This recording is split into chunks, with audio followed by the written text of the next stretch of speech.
சீரியல்களின் full எபிசோடுகளை Sun டிவியில் ஒளிபரப்பான உடனே எக்ஸ்க்ளூசிவாக சன் நெக்ஸ்டில் மட்டும் ஃப்ரீயா பாருங்கள்.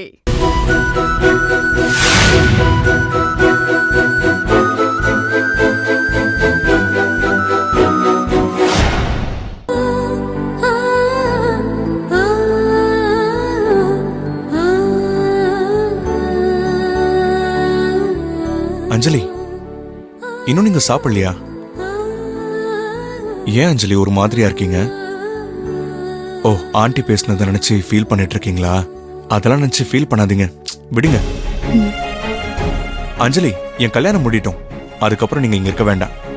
நான் உங்களை எங்க வீட்டுக்கு கூட்டிட்டு போயிடுறேன். அந்த சாப்பாடெல்லாம் சாப்பிட வேண்டாம், அது நல்லா இருக்காது. இந்த சாப்பாடை சாப்பிடுங்க. நான் கூட இன்னும் சாப்பிடல. என்ன சார் சொல்றீங்க? நீங்க சாப்பிடலையா? ஏன்? நீங்க எல்லாரும் ரெஸ்டாரண்ட்டுக்கு போயிட்டீங்க, அப்புறம் நான் எப்படி சாப்பிடுறது? உங்களுக்கு ஆர்டர் பண்ணிருக்கோம், சாப்பாடு வந்துரும்னு மேடம் சொன்னாங்கல்ல. ஆமா வந்துச்சு. ஆனா தனியா சாப்பிட பிடிக்கல, அதான் அதை வாங்கி அப்படியே வச்சுட்டேன். சரி, இந்த பார்சலை பிரிங்க, 2 பேரும் ஒண்ணா சாப்பிடுவோம். சார், நீங்க கீழே போய் உட்கார்ந்து சாப்பிடுங்க, எனக்கு இந்த சாப்பாடே போதும். அஞ்சலி, அது நல்லா இருக்காது, வாங்க இதை சாப்பிடலாம்.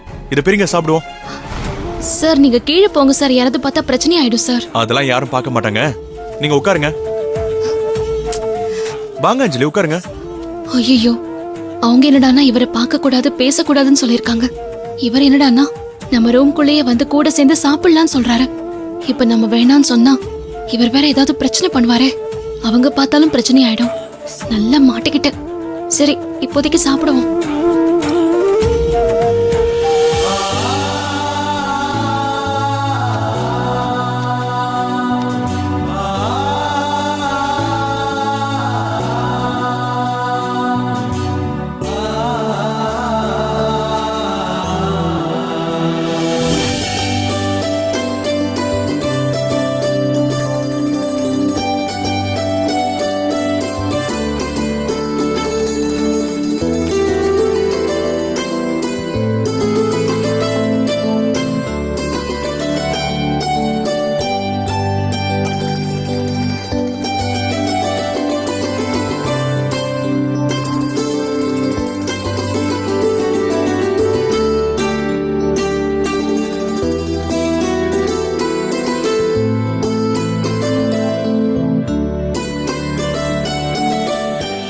ஏன் சார் இவ்ளோ பசியா இருந்துகிட்டு ஏன் சாப்பிடாம இருந்தீங்க?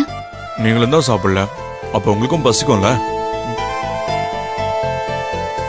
இன்னைக்கு உங்க கூட சேர்ந்து சாப்பிடணும்னு இருந்திருக்கு அஞ்சலி.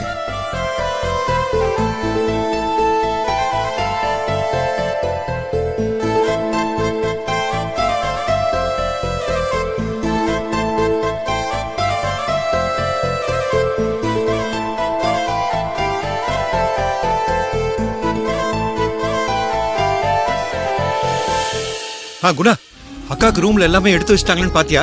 நீ செக் பண்ணியா? பாத்துட்டேங்க. இருந்தாலும் நீங்களும் ஒரு வாட்டி செக் பண்ணிக்கோங்க. சரி.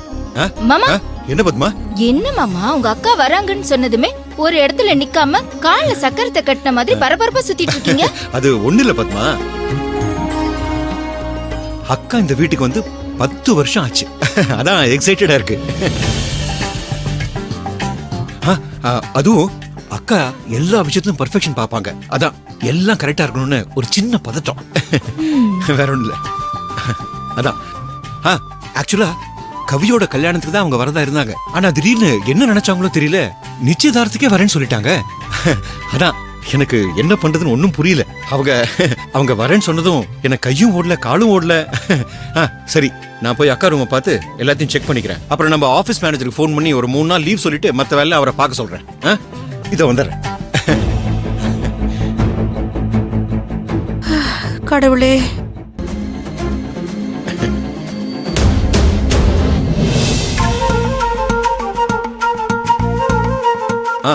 மேனேஜர், நான் ஒரு 3 டேஸ்க்கு ஆபீஸ் வரமாட்டேன். அக்கா, உன் நாத்தனாரை பத்தி சொன்னதுனால நானும் நைட்டு ஃபுல்லா யோசிச்சு பார்த்தேன். எனக்கு என்னமோ உன் நாத்தனார் இங்க வரும்போது அந்த அஞ்சலி இங்க இல்லாம இருந்தா நமக்கு சேஃப்னு தோணுது.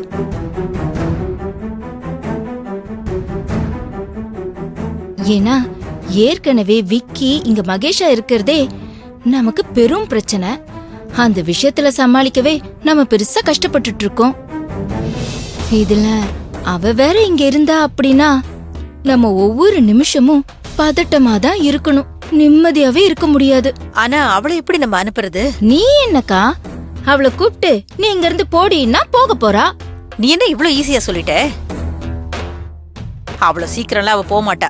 போக மாட்டாளா? நான் இப்ப அவளை எப்படி போக வைக்கிறேன்னு மட்டும் பாரு.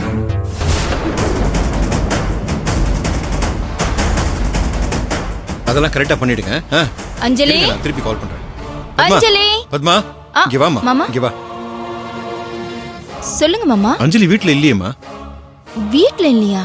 எங்க மாமா போனா? இல்ல கையில புண்ணா இருக்குன்னு நான் தான் பணம் கொடுத்து ஹாஸ்பிட்டலுக்கு அனுப்பிச்சு வச்சேன். ஆமா, அஞ்சலி நீ எதுக்குமா தேடுற? இல்ல, ரொம்ப நேரமா அவ கண்ணிலே படல, அதான் கூப்பிட்டேன். ஓ அப்படியா, சரி.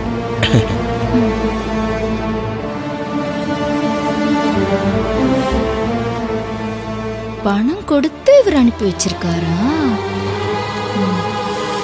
அக்கா, அக்கா, மேடம் ஹாஸ்பிட்டலுக்கு போயிருக்காங்களாம். மாமா காசு கொடுத்து அனுப்பி வச்சிருக்காராம். எனக்கு என்னமோ இதெல்லாம் சரியா வரும்னு தோணலக்கா. அதத்தானே நானும் உன்கிட்ட ரொம்ப நாளா சொல்லிக்கிட்டு இருக்கிறேன். நம்ம வீட்டு செடி கருகுனாலும் பரவாயில்ல, ஆனா பக்கத்து வீட்டு செடி நல்லா வளரணும்னு ஆசைப்படுறாரு.